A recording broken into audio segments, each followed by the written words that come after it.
Good morning, ladies and gents. Guess we are going to start the notes on kinetics today. You will need your reference tables and you might need a calculator. So if you could pull those out now, that would be great. And we're going to go ahead and get started. So we're going to start with kinetics. And like we said before, kinetics is concerned with the rate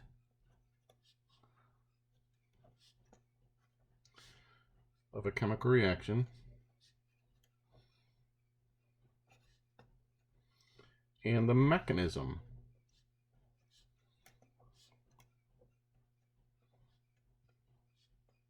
of a reaction. Right, so rate is speed, okay? And we'll define these specifically, but this mechanism thing is the first thing I want to talk about. So a reaction mechanism. Okay, so the reaction mechanism is a step-by-step sequence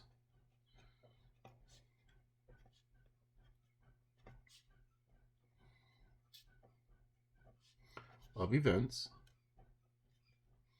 which occur during a reaction.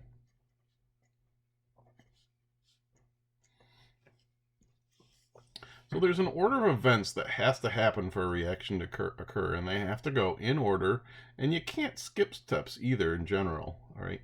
So if you skip steps, generally what will happen is the reaction won't happen at all. You need to keep in this sequence of events or these steps in order for the reaction to actually go to completion. We'll talk more about the sequence as we go. All right, well, what's a reaction rate?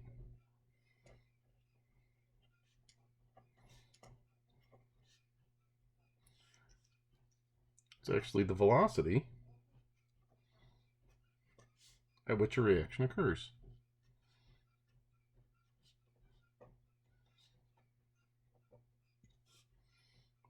We can measure it in two ways.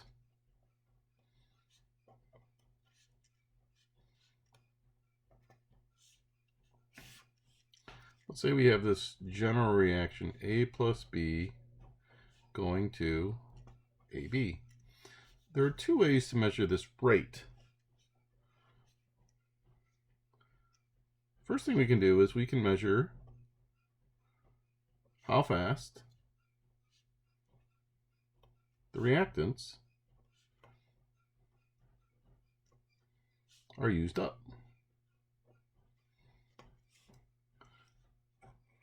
So we can measure over time how fast these are being used up. That's one way to measure the reaction speed or its reaction rate. The second way is to measure how fast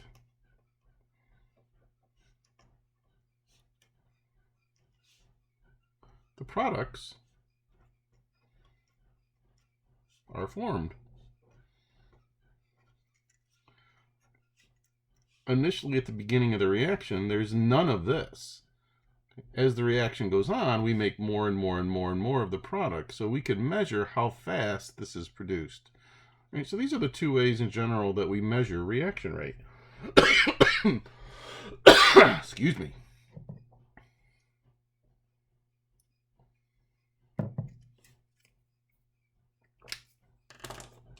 So let's go back to our reaction mechanism, which is that step-by-step process. The first step in a reaction mechanism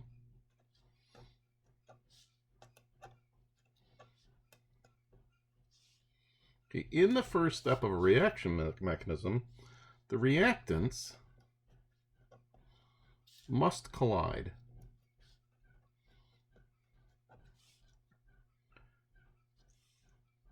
They're going to run into each other.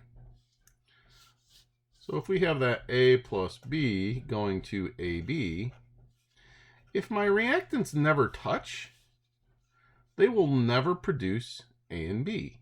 Okay, so the reactants must run into each other. Or we say they have to collide. Now remember, particles are always moving in some way. All right, if we're in a gas, the particles are vibrating, rotating, and translating in constant random straight line motion. If they're in a liquid, they can vibrate and rotate. And even if they're a solid, they're still moving. The particles are vibrating, and they can still run into their neighbors. All right, so we do get reactions as solids. Now, we have two types of collisions. We have what are called effective collisions.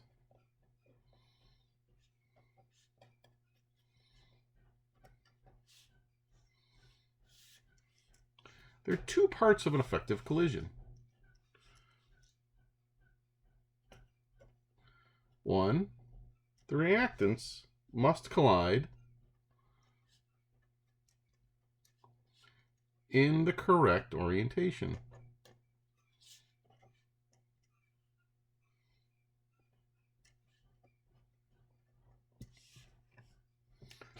So this is what I mean. Let's say we have a different generic reaction. Let's say we have AB plus CD going to, hopefully you recognize this is a double replacement reaction, AD plus CB. So these are my reactants, these are my products. Remember, these have to collide, but they also have to collide in the correct orientation. And let me see if I can show you what I mean. So let's say we have some AB here and some CD here. And they're going to collide. Here they come. And they collide. This is the correct this is the correct orientation. Because if we look at the products, A and D have to form a bond, and C and B have to form a bond.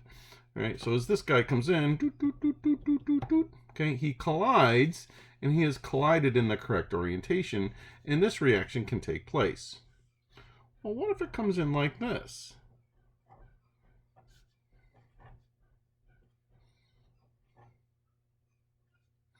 And it collides, I don't know, maybe it hits here, like this. Well, this is not in the correct orientation. A and D can't form a bond because they're not touching at all, right? So this is going to just boing, bounce off, and we will have no reaction because of incorrect orientation.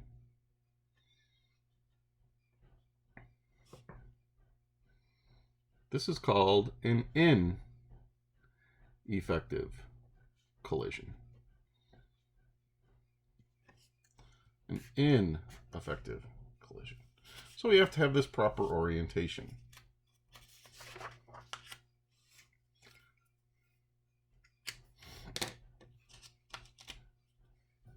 The second thing we need for an effective collision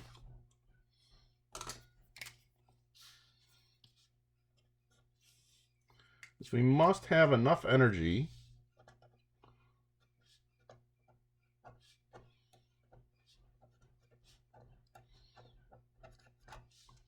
to start the reaction. So every reaction needs a little bit of energy to get started. This little bit of energy is called the activation energy.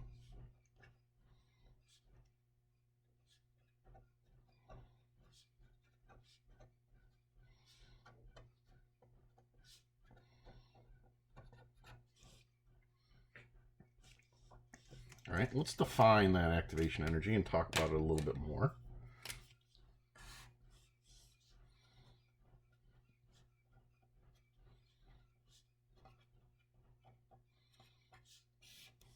The symbol that we use for activation energy is E, capital E, with a subscript A. E for energy, A for activation. So our activation energy is the energy needed to start a reaction. What's it used for? Can you guess? Well, it's used to break old bonds. It's used to break old bonds. All right, well, let's go back and talk about that reaction mechanism. AB plus CD going to AD plus CB. Remember, the mechanism is that step-by-step process. And the first step that had to occur, okay, was these had to run into each other. So that's my first step. So A, B needs to run into C and D. And they have to run in the correct orientation. So this comes across to here. And they run into each other. That's the first step of the mechanism. Generally, the second step of the mechanism is to break the old bonds, because eventually we want to make new bonds. Usually the second step is to break old bonds. Remember, it takes energy to break bonds, and we're going to break this bond right here. We're going to break that bond right there. The activation energy is used to break the bonds. Now, what if we don't have enough energy to break the bonds? Well, if there's not enough energy, okay, it will be an ineffective collision. These will bounce off. You have to have enough energy to break those old bonds. So, if you do not have enough energy,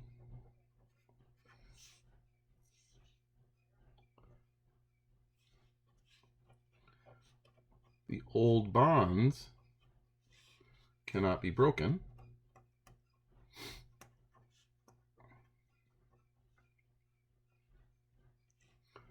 New bonds cannot form.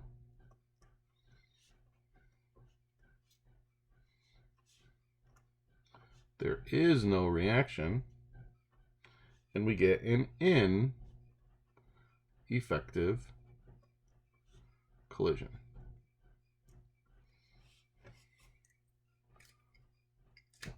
All right, so let's just kind of quick summarize. Two things for an effective collision. One, correct orientation.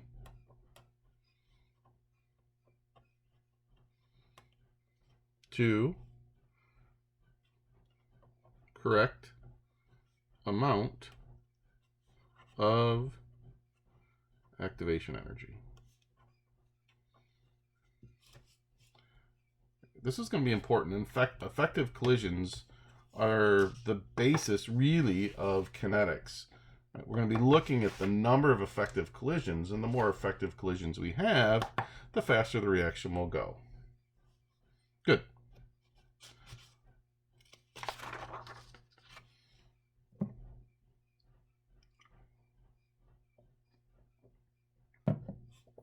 All right, let's talk about something called enthalpy.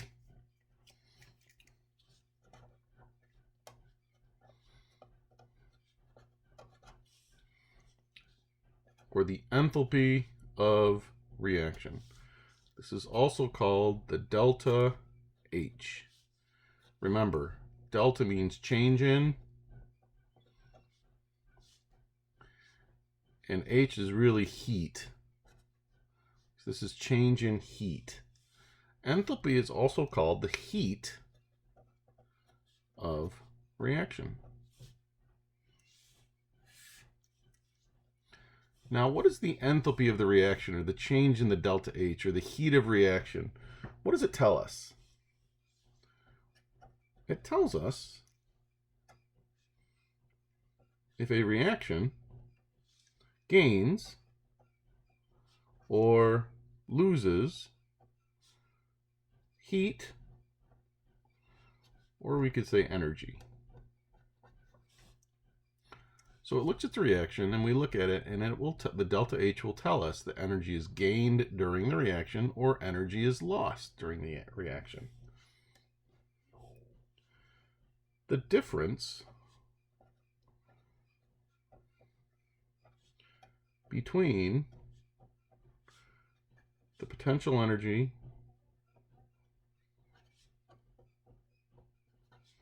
of the products, or we could say the heat of the products, and potential energy of the reactants, or we could say the heat of the reactants, of is that right? The difference between the potential energy of the products and the potential energy of the reactants is our delta H. Sorry, it's a formula. Delta H equals the heat of the products minus the heat of reactants. Okay. Now, you're not going to have to know heats of products and heats of reactants. You're gonna be given those, or you're gonna read them off a graph, right? So you don't have to know how to come up with those heats. They'll either be given to you or you'll read them off a graph. Okay? If you take SUPA, we'll learn how to calculate those H's. Now, if the products have less energy than the reactants. So let's say we have A plus B going to AB. And let's say the potential energy or the heat of A is 10 joules. And let's say the heat of B is also 10 joules. And then let's say the potential energy or the energy of AB is 55 joules. Well, we can calculate the delta H. Delta H equals the H of the products minus the H of the reactants. Well, the heat of the products is just 55 joules. Heat of the reactants, we have to add those two, so 10 plus 10 is 20 joules. And that means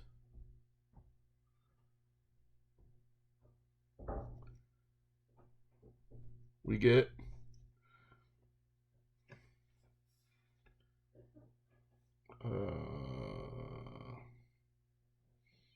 25 joules.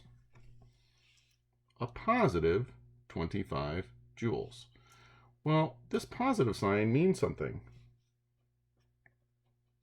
It tells us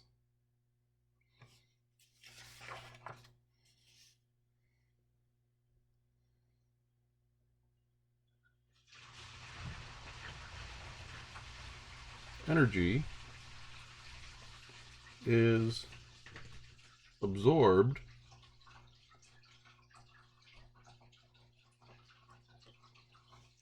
during the reaction. This positive sign tells us that energy is absorbed during the reaction. If my delta H is positive,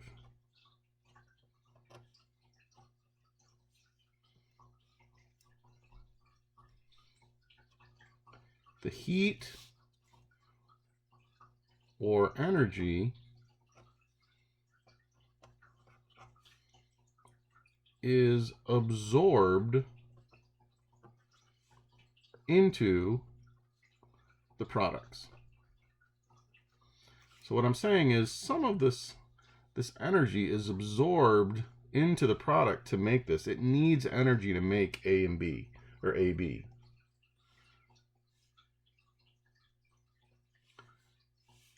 If energy is absorbed, that tells us that it's endothermic thermic. Okay, energy is absorbed, it's endothermic. So if delta H is positive, it's endothermic. Now, a good example of this is a chemical cold pack.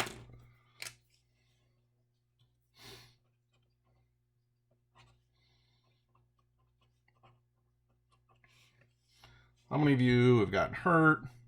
And I don't know, maybe in sports you pulled a muscle or you hurt yourself somehow and you went to the trainer and she pulls out one of those plastic packs and they pop it, right? And then they squish it around, right? That's a chemical reaction happening in there and it feels cold. Okay, it feels cold. And what's happening, it's an endothermic reaction and it's pulling energy from your skin into the cold pack.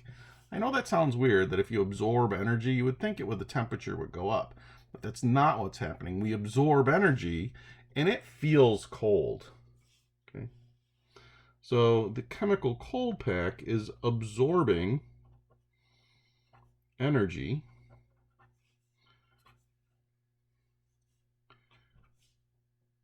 and it feels cold. Endothermic processes always feel cold because energy is being absorbed into the process. Now, from now on, we're going to define endothermic in a very specific way.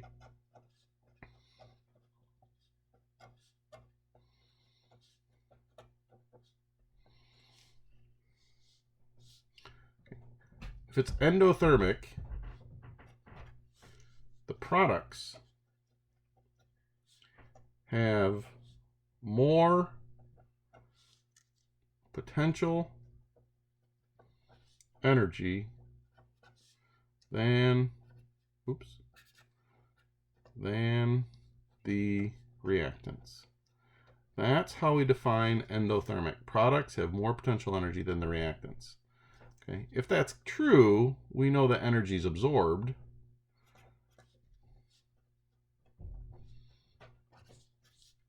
But the actual definition is the products have more potential energy than the reactants.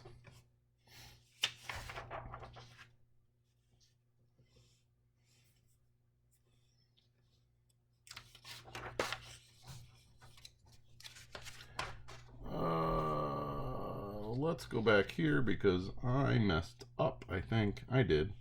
If the products have more energy than the reactants.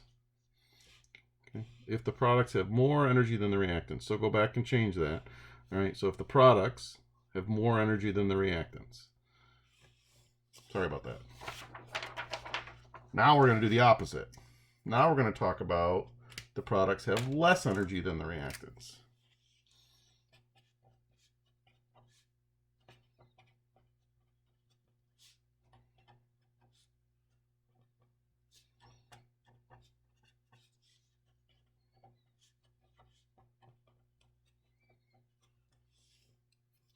So let's go back to A plus B.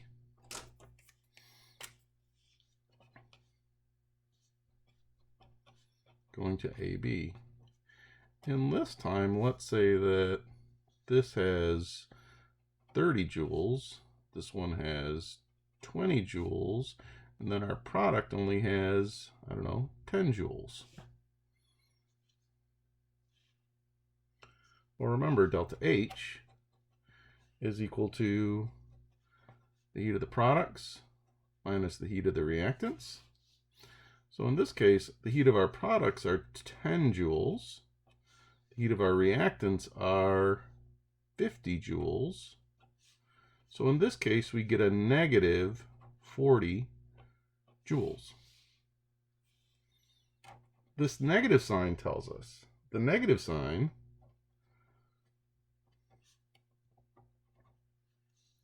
tells us energy is given off or released. So this negative sign, it doesn't mean it's negative energy. There's no such thing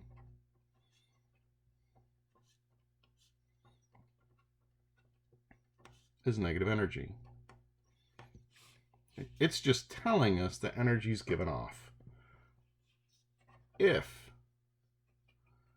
delta H is negative, heat is released during the reaction.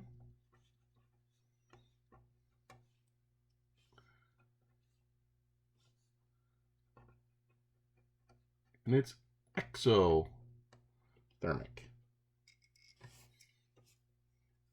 Now, we deal with exothermics a lot. How many of you have ever been to a campfire? Anytime that you burn something, okay, this process gives off a lot of heat. You can feel the heat coming off the flames.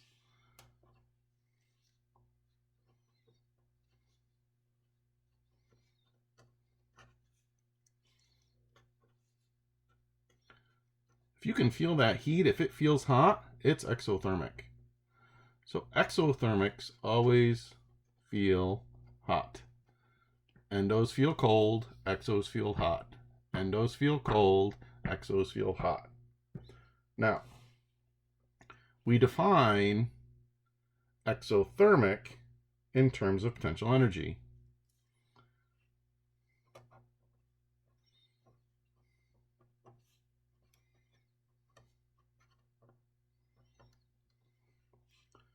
So we define exothermic as potential energy of the products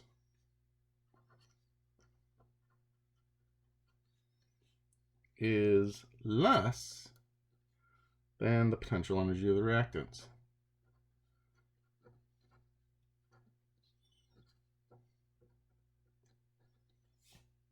Which means energy is given off or released.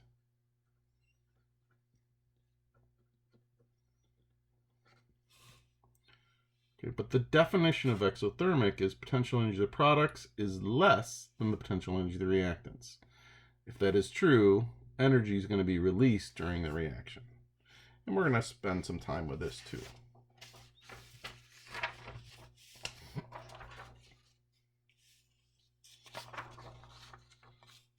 And that brings us to table I.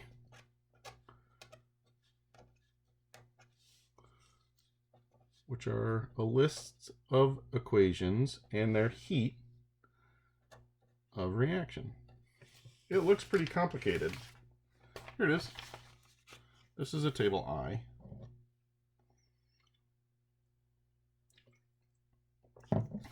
So it lists all these different reactions. And this is the delta H. Okay, this is the heat of reaction. Now, how did they come up with this? Well, we calculated the heat of the products and the heat of the reactants, and we took the energy of the products, subtracted the energy of the reactants, and we get this number.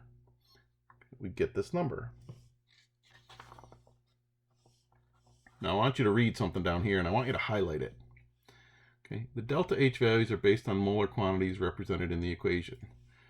A minus sign indicates an exothermic reaction. That right there is your definition of exothermic. A minus sign indicates it's exothermic, or heat is released. Well, let's go back up here. Remember, the negative sign doesn't mean it's negative energy. It just means that it's exothermic, and that amount of energy is released. So for this reaction, this one is exothermic. Exothermic, exothermic, exothermic, exothermic, exothermic, exothermic, exothermic, exothermic. Hey, here's one that's finally endothermic. Here's another one that's endothermic. We can use these in reactions, and we'll be using table I quite a bit this unit. So table I gives us the delta H of a lot of reactions. Remember, if delta H is negative, energy is released or we can say produced. Okay, so if delta H is negative, energy is released or produced. This tells us that if delta H is negative, the energy is a product. It's a product, and it's going to go on the right side of the equation.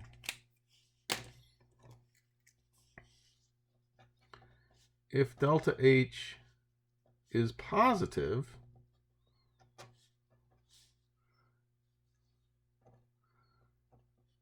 energy is absorbed.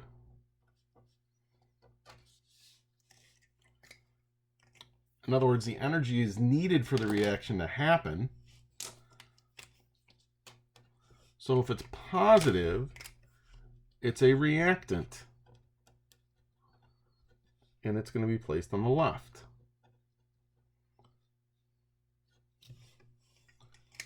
This is important. You got to learn this. So you got to be able to put our delta H's into the chemical equation. All right, so what I want to do is I want to look at an example. And what we're going to do is I'm going to look at the top one just to make it easy. We're going to look at this guy right here, this first one. So I'm going to rewrite it. CH4 gas plus 2O2 gas goes to CO2 gas plus 2 H2O liquid. Actually, this is the equation for the combustion of methane. This is methane or natural gas. And the delta H that's listed for us is negative 890.4 kilojoules. Now, this negative sign does not mean it's negative energy. What does it mean? It means it's exothermic, which means energy is produced. If it's produced, it's a product. Okay, so which side of the equation would the 890.4 kilojoules go on? Well, by sides, I mean by side of the arrow. Right, this is the product side. This is the reactant side. This is a product. Okay, the negative sign just tells me which side it's going on. All right, so I need to include this in the equation. Since it's exothermic, we would write it right here. We would write a plus sign, not a negative sign. That just tells us which side. Plus 890.4 kilojoules. So what this is saying is that if I have one of this and two oxygens and they combine, they will produce one CO2, two H2Os, and 890.4 kilojoules. All right. Now, I want you to find this reaction.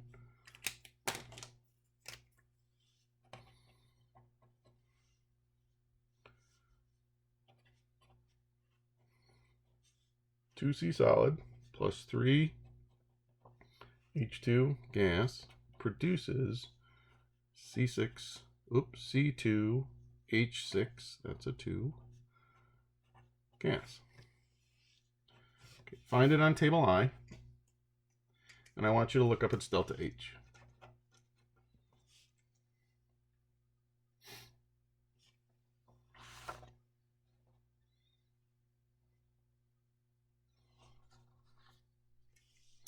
Well, if we come down here, careful because there's two of them.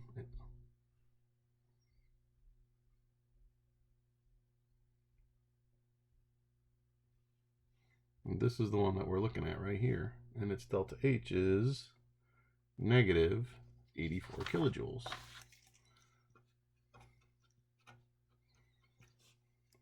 Okay, what does that negative sign tell me again? It's exothermic. So where would we put those 84 kilojoules? Well, we would put them on the right again, and this would be plus 84.0 kilojoules, right? Let's go ahead and find this one. N2 gas plus 2O2 gas goes to 2NO gas. All right, let's find that one and find its delta H.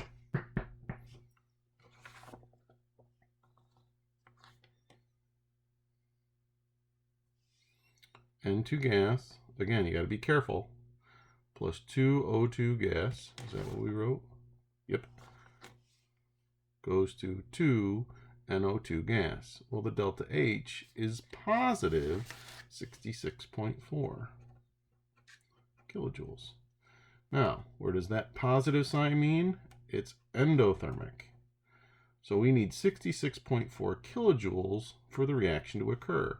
This tells me that it's a reactant. Well, where do the reactants go? Well, it's going to be over here. So I'm going to write positive 66.4 kilojoules, or plus 66.4 kilojoules. So what this is telling me is I need 66.4 kilojoules, 1 mole of nitrogen, 2 moles of oxygen, and if I put all of that together, it will produce 2 moles of NO gas. All right.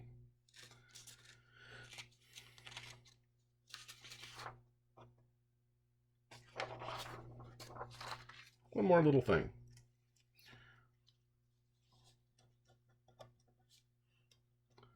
How much energy is produced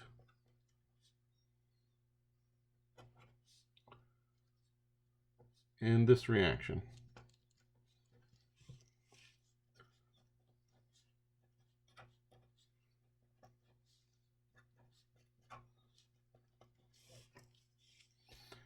C solid plus O2 gas goes to CO2 gas. Our delta H, if we look it up, is negative 393.5 kilojoules. So it's producing, this is exothermic, it's producing 393.5 kilojoules. Now what that's saying, okay, remember this is a 1. For every 1 CO2 gas that's produced, it will produce 393.5 kilojoules. Well, what if we have 2 moles of CO2 produced? What's it going to do to that number? Well, we're going to have to multiply it by 2, and we would get 787 kilojoules. What if we only produce a half mole of CO2? Well, then we would have to cut this in half, and it would be 196.75 kilojoules. Right, so this maintains the same ratio. So for every 1 mole of this plus 1 mole of this, we produce 1 mole of this and 393 kilojoules, 393.5 kilojoules. Okay, so that ratio is maintained. Let's try one more problem. It's a two-parter. 1 is the formation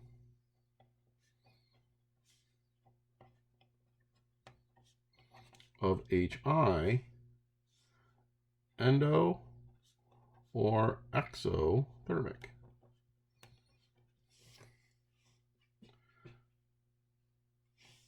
Well, this is a table I problem. So we have to go to table I, and we have to find the formation of HI. There's only one of them, so if you come down here, here it is. Okay, here's the formation of HI. Now to know if it's exo or endothermic, what do we need to look at? We need to look at that sign. That sign is positive. Right? So it's positive, delta H is positive 53.0 kilojoules. That tells us that it's endothermic. Okay. And that's how much energy would be absorbed. Okay. Let's do our second part. How much energy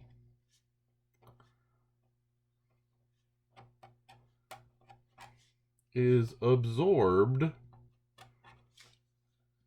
in the formation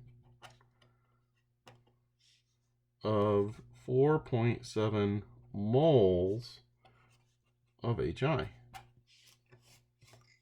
How much energy is absorbed in the formation of 4.7 moles of HI? Well, let's look at the equation. We have H2 plus I2 going to 2HI. And we said that it's endothermic. So where would this go then? If it's endothermic and it's positive, it's a reactant, it's going to go on the left.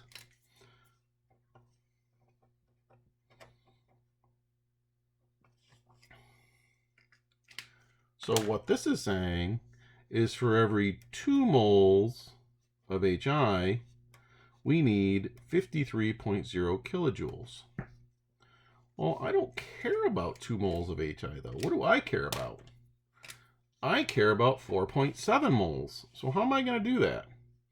Well, we're going to set up a ratio.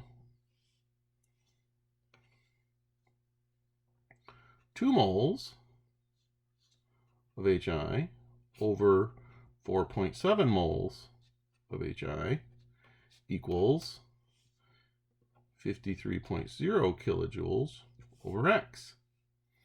And when we cross multiply, for 4.7, we need 124.6 kilojoules. Okay. That's where we're going to stop for today. You're going to do some reading and some work today. A couple little things real quick. The test is graded and in, so you can go ahead and take a look at them. Most of you did a pretty good job. You do have some work for the weekend. Remember, there's a periodic review due on Sunday. We have a lab that's due. The lab is due on Monday, so you should be working on that also. All right. I hope you have a good weekend, and we'll talk to you soon.